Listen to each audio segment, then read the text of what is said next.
Okay, नमस्ते बच्चों। अब आपका केमिस्ट्री में जो कहा जाता है कि केमिस्ट्री की रीढ़ की हड्डी होती है, जिसे हम ऑर्गेनिक केमिस्ट्री के रूप में पढ़ते हैं, ठीक है ना। अब आप लोग को पता है कि केमिस्ट्री में 3 ब्रांच होते हैं, फिजिकल केमिस्ट्री, इनऑर्गेनिक और ऑर्गेनिक। समय को देखते हुए अब देखिए आपका इनऑर्गेनिक पूरी तरह से क्या होता जा रहा है, खत्म हो जा रहा है। इस बार का जो सिलेबस उसमें इनऑर्गेनिक के चैप्टर पूरी तरह से क्या है, खत्म हो गए हैं। जैसे एस ब्लॉक खत्म हो गया आपके फर्स्ट ईयर से, हाइड्रोजन खत्म हो गया, पी ब्लॉक के 2 चैप्टर का, फैमिली 13 फैमिली 14 वो दोनों खत्म हो गए। सेकेंड ईयर में पूरा पी ब्लॉक खत्म हो गया है, इवन डी एंड एफ ही हम लोगों को पढ़ना है। और पूरा का पूरा ऑर्गेनिक फर्स्ट ईयर और सेकेंड ईयर दोनों में पढ़ना है। तो फर्स्ट ईयर आपका क्या बनाता है, बेस बनाता है। तो इस फर्स्ट ईयर के क्लास में जो भी हम ऑर्गेनिक केमिस्ट्री पढ़ने जा रहे हैं वह समझ लो आधार है। हो सकता है आने वाले समय में हम जो अभी शुरुआत में पढ़ने जा रहे हैं, हो सकता है बाद में क्वेश्चन उससे ना पूछे जाएं, लेकिन जो बाद के क्वेश्चन पूछे जाएंगे इसी बेस पे डिपेंड करेगा कि उस क्वेश्चन को हम कैसे सॉल्व करें, ठीक है ना। तो इसी के साथ हम पहला चैप्टर आपको स्टार्ट कर रहे हैं, कौन सा, जनरल ऑर्गेनिक केमिस्ट्री, जिसमें हम बात करते हैं केवल जनरल चीजों की। जैसे आप लोग हाई स्कूल में पढ़कर आए होंगे, IUPAC नामांक लेकर पढ़े हैं ना थोड़ा बहुत, अल्केन, अल्कीन, अल्काइन। तो उस अल्केन, अल्कीन, अल्काइन ही केवल ऑर्गेनिक केमिस्ट्री में ही नहीं कवर किया जाता है। कहा जाता है इंटरमीडिएट में हम उस ऑर्गेनिक केमिस्ट्री के सारे क्लास को टच कर लेते हैं जितना कि लगभग पॉसिबल है। तो वह सिलेबस में हम वही पढ़ते हैं जो हमारे सिलेबस में मेंशन है, लेकिन जानकारी हम सभी की रख लेते हैं, ठीक है ना। तो अब यहाँ पर देखो जो पहला चैप्टर है जनरल ऑर्गेनिक केमिस्ट्री का, उसमें जनरल इंट्रोडक्शन कहा जाता है पार्ट 1। पार्ट 1 में आप बस बेसिक इंफॉर्मेशन क्या लेते हैं, general introduction, general introduction, introduction of organic chemistry, organic chemistry. अब आपसे सिंपल पूछा जाए what is the difference between organic compound and inorganic compound, तो हम सिंपल ये बात कहते हैं कि जिस कंपाउंड में एटलीस्ट 1 कार्बन आइटम आ जाए वह क्या होता है, ऑर्गेनिक कंपाउंड है। जिसमें कार्बन नहीं होता वो कौन सा होता है, इनऑर्गेनिक कंपाउंड, ठीक है ना। बोलते ना, कोई दिक्कत नहीं है। वह कंपाउंड क्या कहलाता है जिसमें कार्बन नहीं होते हैं, इनऑर्गेनिक, और जिसमें होते हैं वो क्या होते हैं, ऑर्गेनिक कंपाउंड। यानी कि सबसे जो मेन एलिमेंट है ऑर्गेनिक कंपाउंड को कौन सा है, कार्बन। तो कार्बन से रिलेटेड जो पहला यहाँ पर हेडिंग के रूप में पढ़ा जाता है वह नाम सुने होंगे, हर जगह हाई स्कूल में भी सुने होंगे, इवन आप फर्स्ट ईयर में आ गए तो फर्स्ट ईयर में भी सुनेंगे, टेट्रावैलेंसी। क्या नाम है, टेट्रावैलेंसी। तो टेट्रावैलेंसी नाम से ही क्लियर है कि टेट्रा का मतलब क्या होता है, 4, और वैलेंसी का मतलब होता है वैलेंसी, कैपेसिटी ऑफ बाइंडिंग। तो मैंने कहा कि जो कार्बन होता है, इस कार्बन के आउटर मोस्ट शेल में कितने इलेक्ट्रॉन होते हैं, 4 इलेक्ट्रॉन होते हैं, इसलिए इसकी वैलेंसी कितनी हो जाती है, टेट्रावैलेंसी। लेकिन अब यहाँ से क्वेश्चन पूछा जाता है कैसे आप एक्सप्लेन करेंगे, जरा हमें एक्सप्लेन करके बता दीजिए। तो एक्सप्लेन करने के लिए आपको क्या करना पड़ेगा कि इसका इलेक्ट्रॉनिक कॉन्फ़िगरेशन जब लिखते हैं तो क्या बन जाता है, 1s2 2s2 2p6, ये बनता है ना, सॉरी 2p6 तो होता है, लेकिन यहाँ पर 6 ही इलेक्ट्रॉन है तो 2 2 4, और यहाँ कितना आ जाएगा, 2 आ जाएगा। तो मैंने कहा जो दूसरा वाला सेल है उस सेल में कितने इलेक्ट्रॉन है, 2 इलेक्ट्रॉन, और p के डीजेनरेट ऑर्बिटल में कितने इलेक्ट्रॉन है, 2 इलेक्ट्रॉन। तो वो 2 इलेक्ट्रॉन कैसे फिल होंगे, 1 इलेक्ट्रॉन और दूसरा। तो कहा जाता है यह जो इलेक्ट्रॉनिक कॉन्फ़िगरेशन लिखा गया है यह कौन सा है, हम बोलते हैं ग्राउंड स्टेट में। किस स्टेट में, ग्राउंड स्टेट में। अब ग्राउंड स्टेट का क्या मतलब है, तो मतलब ये है कि जैसे मान लीजिए हम कोई भी इंग्रेडिएंट ले रहे हैं, जैसे मैंने कहा दाल ले लिया, और दाल लेकर मैंने पानी में डाला और मैंने बर्नर ऑन नहीं क्या रख दिया, बताओ क्या दाल पक जाएगा, नहीं। कोई रिएक्शन होगा, नहीं होगा। इसका मतलब अभी दाल जो हमारा वो किस स्टेट में है, ग्राउंड स्टेट में, और ग्राउंड स्टेट में उस इलेक्ट्रॉन को एनर्जी नहीं मिल पा रही है जिससे वह एक्साइटेड स्टेट में जाए और रिएक्शन में पार्टिसिपेट करना शुरू कर दे।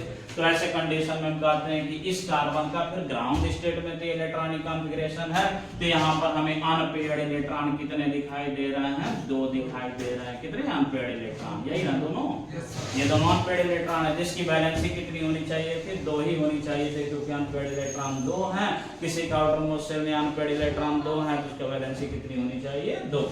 लेकिन कहा जाता है किसको, जब हम एक्साइटेड स्टेट में देखते हैं तो एक्साइटेड स्टेट में क्या होता है, जो इलेक्ट्रॉन पेयर अप है, जो इलेक्ट्रॉन पेयर अप है वो क्या होना चाहता है, अपने जगह से निकल के दूसरे जगह जाना चाहता है, लेकिन वहां जगह अवेलेबल होना चाहिए। अगर जगह है तभी वह जाएगा, नहीं तो वह नहीं जाएगा। जैसे मान लीजिए मैंने कहा एक्साइटेड स्टेट में क्या होगा, एक्साइटेड स्टेट में क्या हो गया 1s2, अब यहाँ 2s, मैंने कहा ये भी 2 है, ये भी 2 है, 2 का मतलब हो गया कि घर एक है। जैसे मान लो तुम लोग का अपना घर होगा, आए घर में मान लो हमने कहा 2 कमरे हैं, तो मान लो एक कमरे में तुम रहते हो और एक कमरे में तुम्हारा भाई रहता है, तो उस कमरे में आने जाने में कोई प्रॉब्लम होगी नहीं। अपने आप को इलेक्ट्रॉन मानो और कमरे को सेल मानो, तो सेल हमारा घर हो गया, सब सेल हमारा यस हो गया, पी हो गया।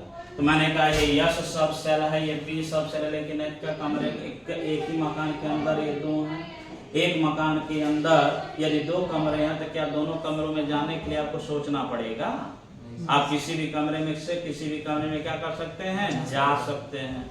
तो ये वो उसी तरह से यह दूसरा वाला सेल है, दूसरे सेल में 2 सब सेल यस और पी है, एनर्जी इसको दिया गया, तो एनर्जी जब दिया गया तो यह जो पेयर्ड इलेक्ट्रॉन यहाँ दिखाई दे रहा है, यही पेयर्ड इलेक्ट्रॉन फिर किस में चला जाएगा, खाली स्थान जो पी वाला दिखाई दे रहा है इस पी वाले में चला गया। तो मैंने कहा हो गया 2s1 और एक कितना हो गया 2p, मतलब कितना हो जाएगा 2p2 रहेगा कि 2p3 हो जाएगा, 2p3 हो जाएगा। अब मैंने यहाँ देखा कि यस में कितने इलेक्ट्रॉन इस समय दिखाई दे रहा है, 1 इलेक्ट्रॉन।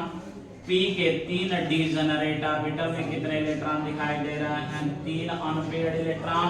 तो मैंने कहा दूसरे वाले सेल में टोटल अनपेयर्ड इलेक्ट्रॉन बताओ इस समय कितने दिखाई दे रहे हैं, हाँ 3 यहाँ पर और 1 यहाँ पर, टोटल कितना हो गया 4। तो हमने देखा कि एक्साइटेड स्टेट में जो अनपेयर्ड इलेक्ट्रॉन दिखाई दे रहे हैं कितने दिखाई दे रहे हैं 4। तो due to presence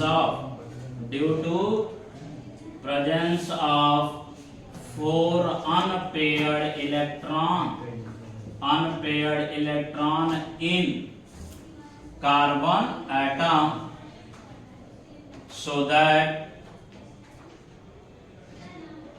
so that its valency is 4 and card, क्या बोलोगे, कार्ड टेट्रा वैलेंसी। एक सिंपल सा फंडामेंटल हो गया कि सी के आउटर मोस्ट सेल में कितने इलेक्ट्रॉन हो गए हैं, अनपेयर्ड इलेक्ट्रॉन 4 हो गए। और आपको पता है कि यदि किसी सब सेल में 1 इलेक्ट्रॉन प्रेजेंट है तो क्या वो स्टेबल होता है, नहीं। एक सब सेल में अधिकतम कितने इलेक्ट्रॉन होने चाहिए, 2। अगर नहीं है तो वो क्या कर लेना चाहता है, किसी दूसरे एटम के साथ शेयरिंग कर लेता है। शेयरिंग करने के बाद वो क्या बना लेता है, अपने आउटर मोस्ट सेल में 8 इलेक्ट्रॉन।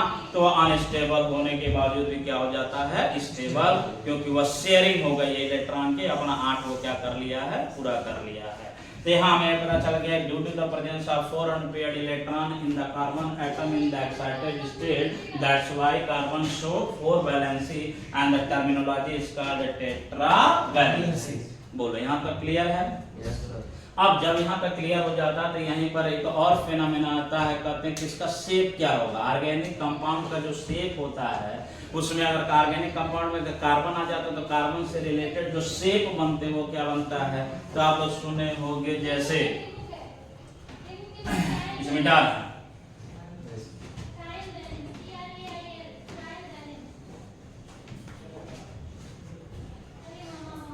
सुने होंगे टेट्राहेड्रल, टेट्रा वैलेंसी। अब यहाँ सुनोगे टेट्राहेड्रल। बताइए टेट्राहेड्रल क्या कहना चाह रहा है, ये कहना चाह रहा है कि उसका शेप क्या है, ऑर्गेनिक मॉलिक्यूल का शेप क्या है। तो शेप को हम लोग बेटर टर्मिनोलॉजी में क्या कहते हैं, ज्योमेट्री कहते हैं। क्या कहते हैं, ज्योमेट्री। मान लो मैंने कहा जरा ज्योमेट्री बता दीजिए क्या होता है, तो आप सिंपली बोलेंगे टेट्राहेड्रल। क्या है ये टेट्राहेड्रल? तो टेट्राहेड्रल होने का मतलब ये है कि यही जो कार्बन का अभी हमने एक्साइटेड स्टेट में देखा था, क्या गया था 1s2 2s1 2p3, यहाँ कितने इलेक्ट्रॉन था? 1 इलेक्ट्रॉन। यहाँ पर कितने इलेक्ट्रॉन है? 3 इलेक्ट्रॉन, है ना, अनपेयर्ड इलेक्ट्रॉन। तो होता क्या कहा जाता है कि ये जो हमारे डीजेनरेट ऑर्बिटल p के हैं और s के हैं, ये क्या करते हैं? मिक्स करते हैं। क्या होते हैं? मिक्स करते हैं, या कह सकते हो मिक्सिंग हो रही है। तो मिक्सिंग होने के दौरान हाइब्रिड ऑर्बिटल बनता है। क्या बनता है? Hybrid orbital. कितने हाइब्रिड ऑर्बिटल बनेंगे? जितने ऑर्बिटल दिखाई दे रहे हैं। कितने ऑर्बिटल? 1 2 3 4। तो कितने हाइब्रिड ऑर्बिटल बन गए? 4 हाइब्रिड ऑर्बिटल बना। लेकिन उस हाइब्रिड ऑर्बिटल का नाम होगा, क्या नाम होगा? यहाँ पर s दिखाई दे रहा है, यहाँ पर p3 दिखाई दे रहा है। तो बताओ क्या नाम बनेगा? sp3, यानी कि 4 बन गया। क्या आपका sp3 हाइब्रिड ऑर्बिटल बन गया। इसलिए इसका हाइब्रिडाइजेशन भी हम लोग क्या बोलेंगे? कौन सा हाइब्रिडाइजेशन? sp3 hybridisation. एक चीज तुम लोग बताओ, जिस कार्बन एटम में sp3 हाइब्रिडाइजेशन होता है उसका शेप क्या आता है? टेट्राहेड्रल आता है। तो यहाँ पर हाइब्रिडाइजेशन हमारे sp3 आ गया है। तो कैसे पहचानोगे, कैसे बनाओगे, या कैसे तुम्हें महसूस होगा कि हाइब्रिड ऑर्बिटल किसे कहते हैं? तो कहा जाता है हाइब्रिड ऑर्बिटल और नॉर्मल ऑर्बिटल में एक ही पहचान होता है कि यदि मान लो ऐसे मैंने p लोब बनाया। क्या बनाया? p subshell. p सबसेल में ये वाला लोब और ये वाला लोब यदि दोनों बराबर हैं, सेम शेप के हैं, सेम साइज के हैं, तो यह नॉर्मल ऑर्बिटल है। लेकिन यदि हमने एक लोब बड़ा बनाया और एक लोब क्या कर दिया? छोटा कर दिया, तो बताओ ये क्या है? यही हाइब्रिड ऑर्बिटल है। क्या है? यही हाइब्रिड ऑर्बिटल है। तो कितना हाइब्रिड ऑर्बिटल बन गया है? 4 हाइब्रिड ऑर्बिटल। मैंने कहा मान लो एक ये रहा, एक ये रहा, एक ये रहा, एक ये रहा। कितने हाइब्रिड ऑर्बिटल हो गए? 4। यही 4 हाइब्रिड ऑर्बिटल अब अपने आप को क्या करेंगे? किसी न किसी एंगल पे जाकर ओरिएंट करेंगे ना। जैसे मान लीजिए शादी ब्याह पड़ता है तो कुर्सी उर्सी आती है, तो क्या कुर्सियां कहीं भी फेंक देते हैं? कुर्सी को क्या करते हैं? अलाइंड करते हैं। एक लाइन से कुर्सी लगती है। मान लीजिए 100 कुर्सी आया है तो 25 एक लाइन में लगा दिया, 25 दूसरी लाइन में लगा दिया, 25 तीसरी लाइन में लगा दिया, 25 चौथे लाइन में। क्या लाइन में शॉर्ट लगा देंगे? नहीं लगाएंगे ना, क्योंकि इतना बड़ा हमारा पंडाल नहीं होता है कि एक लाइन में 100 लगा दे लाइन से। पता चल रहा हमारे लास्ट रिश्तेदार लास्ट में रह गए, दिखाइए नहीं दे रहा कौन आए कौन नहीं आए। पता चला पूछा बोले कहेंगे कि अरे पानी नहीं कोई पूछा हम।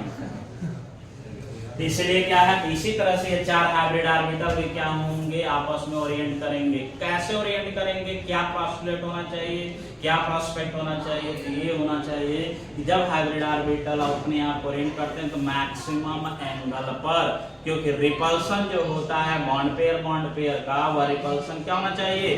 कम से कम। तो जब यहाँ पर हम देखते हैं अपने आप को जब ओरिएंट करते हैं तो ओरिएंट देखो कैसे हो रहा है। एक ऑर्बिटल मैंने ये बना दिया, एक ऑर्बिटल आपका ये हुआ, एक हाइब्रिड ऑर्बिटल आपका ये हुआ, और चौथा हाइब्रिड ऑर्बिटल ये हुआ। दिखाई दे रहा है? क्या ये तुम्हें महसूस हो रहा? हाई वाला ऑर्बिटल हो तो बेचारा छोटा रह गया, कॉम्प्लेन ही नहीं मिला, छोटा ही रह गया। ऐसा कॉम्प्लेन पी के ना बड़े हो गए। ऐसा है क्या? ऐसा है? ऐसा नहीं, ऐसा है कि है जो ऑर्बिटल दिखाई दे रहा है, या ऑर्बिटल हमारे फ्रंट पे नहीं है, कहां पर है? बैक में है। कोई भी चीज जब दूर से देखा जाता है तो बड़ा से बड़ा सामान भी कैसा दिखाई देता है? बड़ा दिखाई देता है। यह पीछे है और ये दोनों ऑर्बिटल कहां है? सामने हैं। तो मैंने कहा यहाँ पर भी एक इलेक्ट्रॉन है, यहाँ पर भी एक इलेक्ट्रॉन है, यहाँ पर भी एक इलेक्ट्रॉन है, यहाँ भी एक इलेक्ट्रॉन है। और यही जो बना इसी को हम लोग कौन सा शेप बोलते हैं? टेट्राहेड्रल। क्या बोलते हैं? टेट्राहेड्रल। टेट्राहेड्रल में हमने कहा जब बॉन्ड देखते हैं, बॉन्ड जैसे मान लो मैंने कहा इसका अगर रियल स्ट्रक्चर बनाना है तो मैंने एक यहाँ पर ऊपर की तरफ ये मान लगा दिया, दूसरी तरफ ये, तीसरी तरफ ये और चौथी तरफ ये। फिर मैंने कहा ये दूसरा एक एटम है, जब अनपेयर्ड इलेक्ट्रॉन एक ऑर्बिटल में है तो किसी दूसरे से शेयर करके क्या वो अपने ऑर्बिटल को कंप्लीट करेगा कि नहीं करेगा? करेगा। तो मैंने कहा हाइड्रोजन के पास भी एक इलेक्ट्रॉन था और इस ऑर्बिटल के पास भी कितने इलेक्ट्रॉन है? एक इलेक्ट्रॉन है। दोनों यहाँ मिलकर बताओ कितने इलेक्ट्रॉन हो गए? स्टेबलाइज हो गया कि नहीं हो गया? सेम उसी तरह से यहाँ पर ये वाला स्टेबलाइज हो गया कि नहीं हुआ? और ये वाला स्टेबलाइज हुआ कि नहीं हुआ? ये भी हाइड्रोजन, और यहाँ पर भी क्या हो गया? ये भी स्टेबलाइज हो गया। तो अब बताओ जो है हाइब्रिड ऑर्बिटल दिखाई दे रहा है वह शेयर करने के बाद 8 दिखाई दे रहा है कि नहीं दिखाई दे रहा है? दिखाई दे रहा है। तो हर एक अनपेयर्ड इलेक्ट्रॉन क्या होना चाहता है? पेयर्ड होना चाहता है, इसलिए वो क्या करता है? शेयरिंग करता है। इस शेयरिंग को हम लोग केमिकल बॉन्डिंग के चैप्टर में ओवरलैपिंग बोलते हैं। कौन सा overlapping? S overlapping, ST overlapping, PP overlapping. अगर यहाँ देखा जाए तो कौन सी ओवरलैपिंग है? इसका वाला sp3 नाम है और इसका वाला यस, तो क्या नाम बना? sp3 yes overlapping. इसका नाम sp3 यस ओवरलैपिंग। सभी हमारा ओवरलैपिंग कौन सा कहला रहा है? sp3 S overlapping. उसके बाद हमने देखा जब इसे बॉन्ड के रूप में कहा जाता है, दो इलेक्ट्रॉन यदि शेयर हो जाते हैं तो कितना बॉन्ड बनता है? एक सिंगल बॉन्ड बनता है। तो मैंने कहा सेंटर में क्या है? कार्बन है। ऊपर की तरफ से हाइड्रोजन दिखाई दे रहा है, यहाँ भी हाइड्रोजन दिखाई दे रहा है, यहाँ भी, और ये वाला भी क्या दिखाई दे रहा है? हाइड्रोजन। देखो दिखाई दे रहा है। अब इसमें हमने कहा कि बताइए बॉन्ड एंगल कितने का है? नॉर्मली हम कार्बन जब हम मीथेन बनाते हैं तो ये ऐसे ऐसे दिखाई देता है। क्या यह 90 डिग्री का एंगल होता है? क्या यह 90 डिग्री का एंगल होता है? कितने का एंगल होता है? 109 डिग्री 28 मिनट का होता है। 109 डिग्री ज्यादा एंगल है कि 90 डिग्री का एंगल ज्यादा एंगल है? 109। इसका मतलब अगर 109 का ज्यादा है तो उसका रिपल्सन ज्यादा है कि कम है? कम है। रिपल्सन कम है, तो जितना कम रिपल्सन होगा उसकी स्टेबिलिटी उतने ही ज्यादा। मैंने कहा इनके बीच का जो बॉन्ड एंगल आया वो कितना आ गया? 109 डिग्री 28 मिनट। बोलो क्लियर है? और यहाँ पर ये जो बॉन्ड बना है, इस बॉन्ड को हम लोग कौन सा बॉन्ड बोलेंगे? सिग्मा बॉन्ड है कि पाई बॉन्ड है? यह बॉन्ड हमारा जितना भी बना सिग्मा है कि पाई है? तो याद रखना जब भी हमारा कोई बॉन्ड पहला बॉन्ड बनता है तो वो कौन सा बॉन्ड होता है? सिग्मा, क्योंकि हेड ऑन ओवरलैपिंग होता है। हेड ऑन ओवरलैपिंग की वजह से sigma bond, sigma bond, sigma bond, सभी कौन से बॉन्ड है? Sigma bond. और इसी स्ट्रक्चर को हम लोग कौन सा स्ट्रक्चर बोलते हैं? टेट्राहेड्रल। कौन सा बोलते हैं? टेट्राहेड्रल। बात समझ में आया? एक छोटा सा टर्मिनोलॉजी, एक छोटा सा वर्ड देखो कितने अच्छे से एक्सप्लेन हुआ है इतने शब्दों में। तो कहा जाता है जब हम चीजों को समझ लेते हैं तो हम अपनी भाषा में क्या कर सकते हैं? लिख सकते हैं। नहीं समझोगे तो वही है जो याद कर लिए वही लिख पाओगे और आगे चल के क्वेश्चन क्या होने लगेंगे? फंसने लगेंगे। इसका जो तीसरा जो टॉपिक आता है इसमें बच्चों को बहुत ज्यादा कंफ्यूजन होता है कि क्या रिप्रेजेंट किया गया है, क्या कहना चाह रहा है। जैसे मान लीजिए किसी को क्वेश्चन दे दिया गया CH3 का होल थ्राइस COH। अब कहा जाता है जरा इसका नाम बताइए। क्या बताइए? नाम बताइए। अब बच्चा ये नहीं समझ पाता है कि इसमें करें क्या, कैसे नाम बताएं। तो इसका नाम बताने के लिए सबसे पहले आपको क्या करना पड़ेगा? फार्मूला जानना पड़ेगा कि वह कौन कौन से फार्मूला होते हैं जो ऑर्गेनिक कंपाउंड को रिप्रेजेंट करता है। ठीक है ना? The method of representation. तो आपका अगला जो है method of representation of organic compounds, ये है ऑर्गेनिक कंपाउंड्स।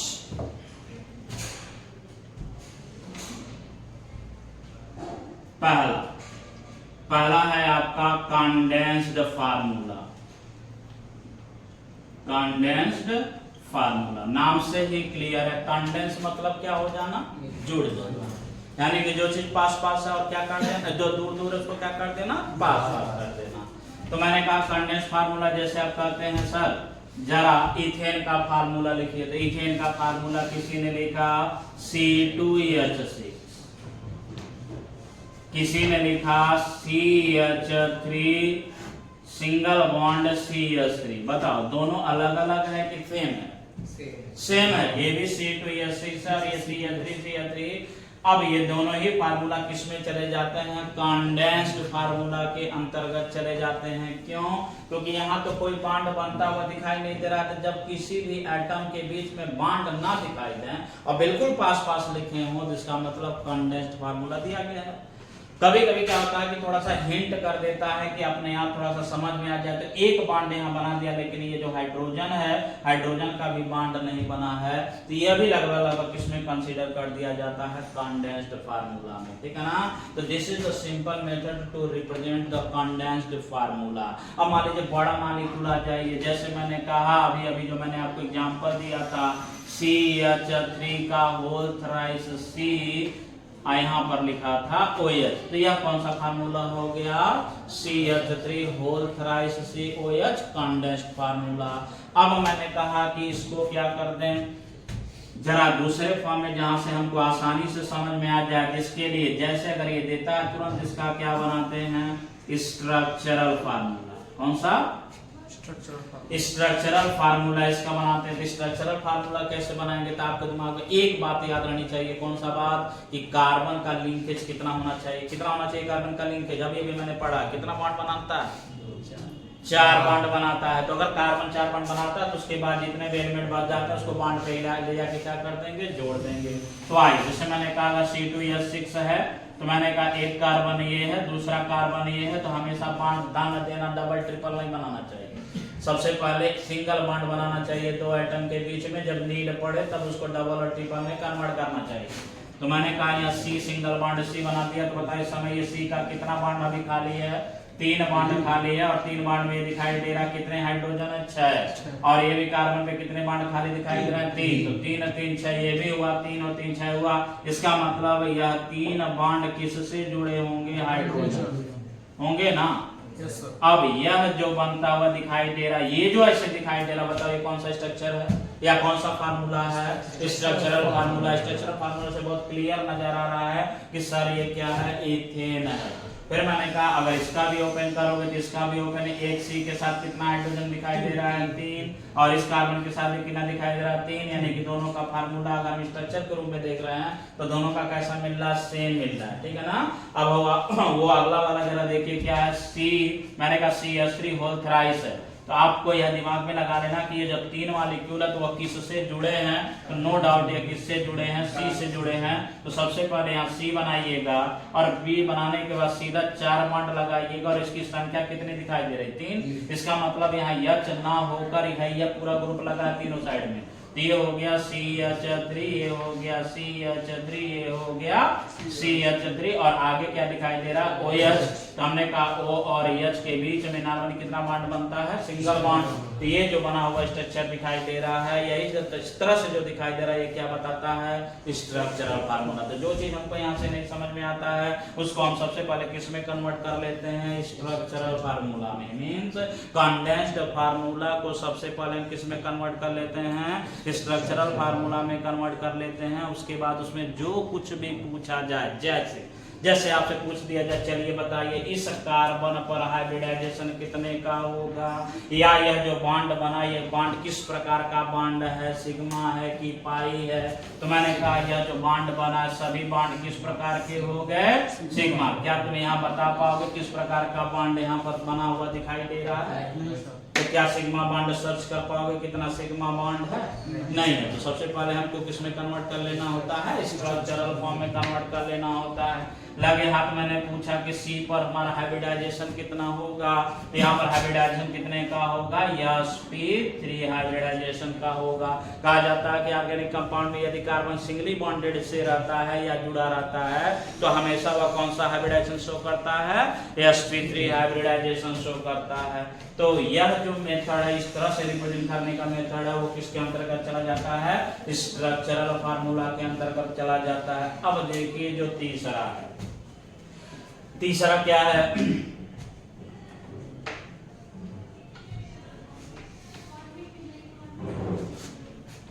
तीसरा है आपका बॉन्ड लाइन फार्मूला।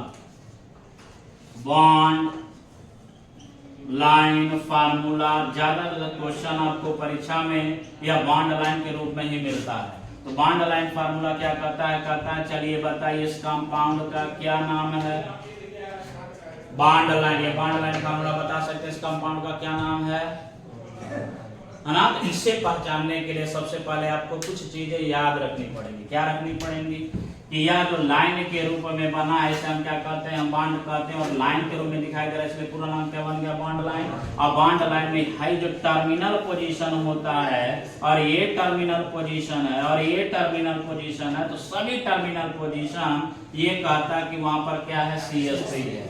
यहाँ पर भी क्या है, CH3 है, ये भी क्या है, CH3 है। और जो नॉन टर्मिनल पोजीशन है जो बीच में आ रहे हैं, ये वाला, ये हुआ, ये हुआ, ये हुआ, या चल ये वाला तो नहीं कर सकते, अभी ये वाला, ये कौन सा रिप्रेजेंट करेगा, CH2 रिप्रेजेंट करता है। क्या रिप्रेजेंट करता है, CH2। और है जो बीच वाला है ये क्या रिप्रेजेंट करेगा, CH रिप्रेजेंट करेगा। तो आपके दिमाग में यह बात आ जानी चाहिए कि कौन कौन सा पोर्शन क्या रिप्रेजेंट करता है, तब उसका स्ट्रक्चर आप क्या कर सकते हैं, बना सकते हैं। तो मैंने कहा इस तरह से लाइन के रूप में रिप्रेजेंट कर देने को हम क्या बोलते हैं, हम बॉन्ड लाइन फार्मूला। जैसे मैंने कहा अभी मैंने कहा था क्या कि यह क्या है, स्वास्तिक है। क्या है, स्वास्तिक। अब इसी का मैंने कहा जरा बता दीजिए क्या बताना चाह रहा है। तो बॉन्ड लाइन के रूप में बना है, तो यह क्या रिप्रेजेंट कर रहा है, बॉन्ड लाइन फार्मूला रिप्रेजेंट कर रहा है। तो बॉन्ड लाइन फार्मूला मतलब हो गया कि हर एक पॉइंट, देखिए हाई टर्मिनल कितना पहले गिन लो, 1 2 3 4 टर्मिनल है और सेंटर में कितना, 1 है। तो मैंने कहा सबसे पहले सेंटर वाला कार्बन बनाइए और कार्बन बनाने के बाद 1 1। अब यहां से यहां बनाइए तो क्या बन गया, CH2। ये वाला क्या बन गया, CH2 बन गया। इसके ऊपर जाइए, ये वाला ये क्या बन गया, CH3 टर्मिनल है। ये वाला क्या बन गया, CH3 बन गया। अब मैंने कहा ऊपर जाइए, ऊपर गया क्या बन गया, CH2 बन गया। और इसके बगल में ये वाला ये क्या बन जाएगा, CH3 बन जाएगा। फिर नीचे जाइए क्या बन गया, CH2 और ये क्या बन गया, CH3। बताइए ऑर्गेनिक कंपाउंड है कि नहीं है, है ना। तो एक स्वास्तिक का बना हुआ चिन्ह किसको रिप्रेजेंट कर देना, किसी न किसी ऑर्गेनिक कंपाउंड को रिप्रेजेंट कर देता है। इसका क्या मतलब है कि कुछ ऐसे ऑर्गेनिक कंपाउंड हमारे क्वेश्चन पेपर में दिखाई देंगे जहां पे ना तो C लिखा होगा ना तो H लिखा होगा, कुछ भी नहीं लिखा होगा, केवल क्या बना होगा, बॉन्ड बना होगा, लाइन खींचा होगा और आपसे कह रहा होगा कि can you right the name of the given compound, can you right the name of the given compound. क्या आप उसका नाम लिख सकते हैं, तो यस हम उसका नाम क्या कर सकते हैं, लिख सकते हैं। कैसे, कि हमें पता है टर्मिनल पे क्या होगा, CH3, बीच में कहीं आता है तो CH2 भी हो सकता है और CH भी हो सकता है और C भी हो सकता है। तो this is the bond line formula. अब इसके बाद जो आपका कौन सा आता है, चौथा नंबर। तो चौथा नंबर क्या है, देखिए चौथा नंबर आता है पॉलीगॉन फार्मूला। कौन सा फार्मूला, पॉलीगॉन फार्मूला। अब ये पॉलीगॉन फार्मूला क्या है, तो पॉलीगॉन फार्मूला में यह जो बॉन्ड है ना, इस बॉन्ड में कहीं भी ऐसा टर्मिनल और मिलत चीज दिखाई नहीं देगा। जैसे बताइए ये क्या है, यह ताखा है। क्या है यह, ताखा है, नहीं है ताखा जहां दिया जलाते हैं, लेकिन वास्तव में केमिस्ट्री में क्या है, ये साइक्लोपेंटेन। केमिस्ट्री में इसका क्या नाम है, साइक्लोपेंटेन है। मैंने कहा चलिए बताइए हाई क्या है, बच्चों को पढ़ाया जाता है क्लास 2 क्लास 3 क्लास 1 के बच्चों को। बताइए क्या है, सर स्क्वायर। अब पीके सर से पूछा गया बताइए सर ये क्या है, तो पीके सर बोले साइक्लोब्यूटेन। साइक्लोब्यूटेन है। तो कहने का मतलब है बचपन में हम इसको सेफ में पढ़े और जब बड़े हो रहे हैं केमिस्ट्री के फील्ड में आ रहे हैं, किसी किस रूम में पढ़ रहे हैं, केमिस्ट्री में इसका नाम कुछ होता है। तो इस तरह से रिप्रेजेंट किए गए ऑर्गेनिक कंपाउंड को किस हेडिंग के अंतर्गत स्टडी करते हैं, तो क्या है, वो क्या है, पॉलीगॉन फार्मूला। इस तरह से मान लीजिए बना रहा है। जैसे आप लोग बड़ा एक कॉमन एग्जांपल देखते हैं, कौन सा वाला, ये वाला अक्सर बनाते हैं आप लोग, बना के थक गए होंगे। क्या है ये, क्या है, बेंजीन है। कौन सा फार्मूला है, स्ट्रक्चरल है, स्ट्रक्चरल है, कंडेंस्ड है, क्या है ये, this is the polygon formula है, ये पॉलीगॉन फार्मूला। ठीक है ना, फार नहीं है, फार्मूला है, पॉलीगॉन फार्मूला, ठीक है ना। इस तरह से जब स्ट्रक्चर आपको दिखाई दे तो समझ जाइए किसकी बात कर रहा है, पॉलीगॉन फार्मूला। इसके बाद जो अगला आता है पॉलीगॉन के बाद 5वें नंबर का, वो क्या है, वो सबसे डेंजर है। वो मान के चलिए आगे की जितने भी परीक्षाएं होती हैं खासकर कॉम्पिटिटिव वाली, उसमें वह क्वेश्चन रहता है। शायद आपके सामने मैं रिप्रेजेंट करने जा रहा हूं, हो सकता है आप समझ जाएं, लेकिन मैं कोशिश करूंगा आपको समझ में आ जाए। वह क्या है 5वां नंबर, 3 डायमेंशनल स्ट्रक्चर। कौन सा, 3 डायमेंशनल स्ट्रक्चर। बताओ, अगर मैंने ऐसे बना दिया तो तुम इसे क्या बताओगे, स्क्वायर है कि क्यूब है? स्क्वायर है कि क्यूब है? मैं बोल रहा हूँ क्यूब है, महसूस करो। 3D है। अब बताओ ये क्या है, अब बताओ ये क्या है। अब एक क्यूब है, क्यूब दिखाई दे रहा, क्यूब है ना। तो जब 3 डायमेंशनल स्ट्रक्चर को हम 2 डायमेंशनल बोर्ड पे बनाते हैं तो उसको क्या करना पड़ता है, इमेजिन करना पड़ता है, ठीक है ना। जैसे अब यहाँ देखो मैं एक चित्र बना रहा हूँ, जैसे ये मान लो C है या C छोड़ो, हमने सीधा ये बना, ऐसे बना रहे, ऐसे बनाया, ये सीधा कर लीजिए, बॉन्ड है, और ऐसे कुछ यहाँ पर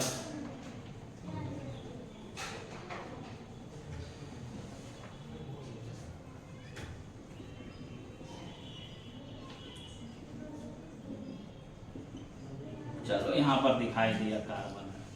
चल बताओ ये क्या है,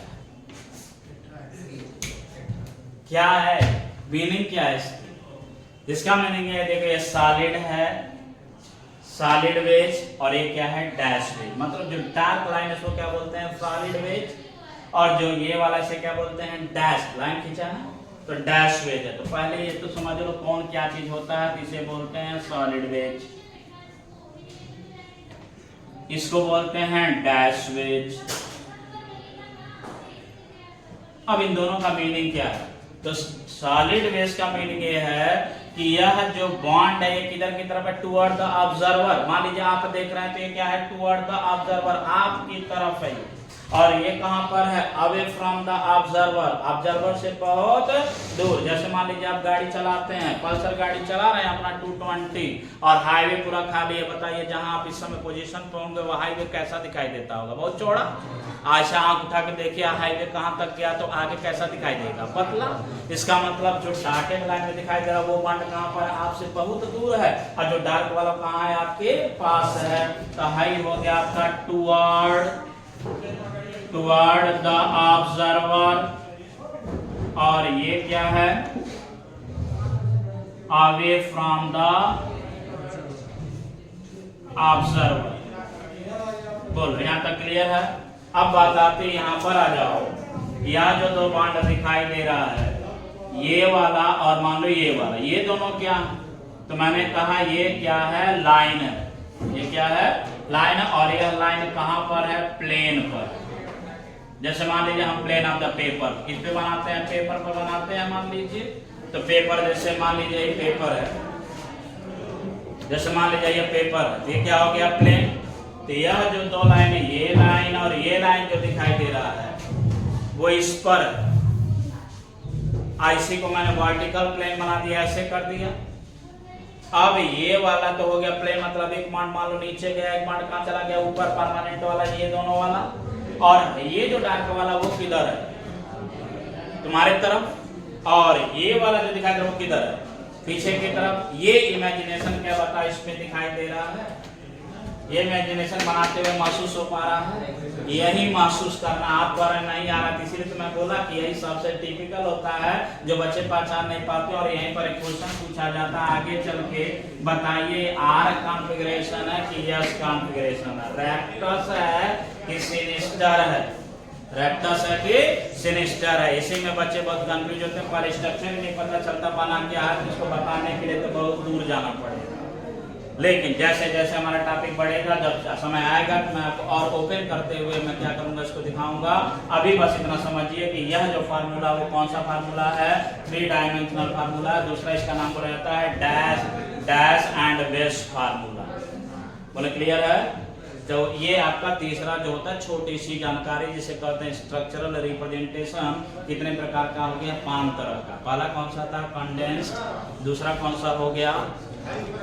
स्ट्रक्चरल फार्मूला। तीसरा क्या हो गया? भूल गए? Bond line formula. चौथा कौन सा हो गया? Polygon formula. और पांचवा जो सामने दिखाई दे रहा है कौन सा? 3 डायमेंशनल स्ट्रक्चर। बोलो यहाँ तक समझ में आ गया है?